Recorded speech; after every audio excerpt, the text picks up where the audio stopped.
ሁለተኛው የዚህ ሰፈር ማል ጠሊቅነትና ማል ሰፋሪነት እንዴት እንደሆነ ላሳየ ጥቁርና ነጭ ምን በመልክ ቢለያዩ ራሳቸውን አዋጣው ግራጫን ፈጠሩ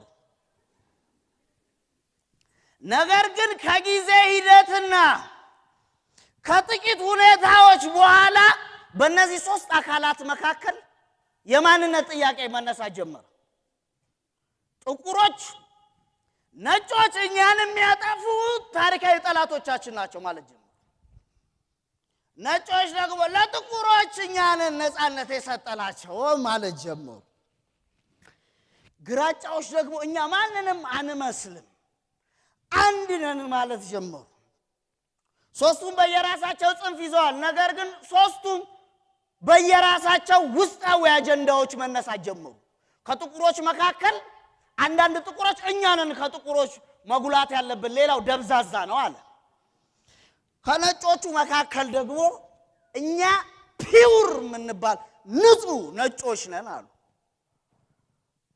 ከግራዎቻችሁ ጋር አንዳንዶቹ መስራች ግራጫዎች ነን እኛን ቀድመን የሰፈር ነው ይላሉ በትልቁ ግን ግራጫዎች ለሶስት ተከፍለዋል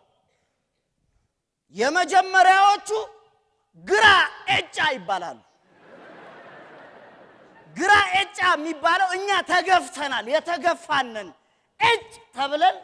እድል አልተሰጠንም አሉ ሁለተኛዎቹ ቡድኖች ደግሞ ግራ እጫ እንባላለን እኛ እጩ ነን ለመሪነት የታጨነን አይደለም ለመሪነትና ተመሪን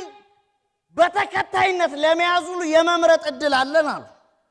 ሶስተኞቹ በእነዚህ መካከል ያሉ ነው እኛ ለምን ነው ጥቁርና ነጭ ብለን የምንከፋፈለው ግራጫነት ወይ ሞት ማለት ጀመሩ እንግዲህ በዚህ ሁኔታ ውስጥ ያሉ የውስጥ ጉዳዮቻቸውን ትተው ሶስቱ መካሰስ ጀመሩ ጥቁሮች በግራጫ ውስጥ ያለን ብልጫኛ ይሁን ነጮችኛ ይሁን ግራጫዎች ደግሞ ግድ የለም ሁለቱም ማቻቻል ማገነዛዘብ እንችላለን ማለት ጀመሩ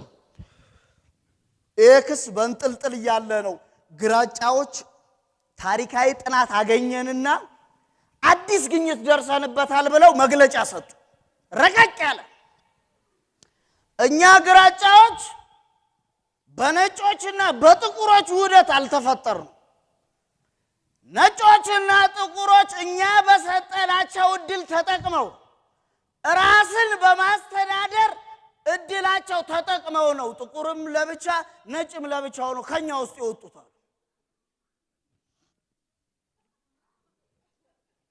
እስካሁን ክሳቸው አልተቋጨም ጎበስ ምን መሰለህ ይሄ እኔ ትልና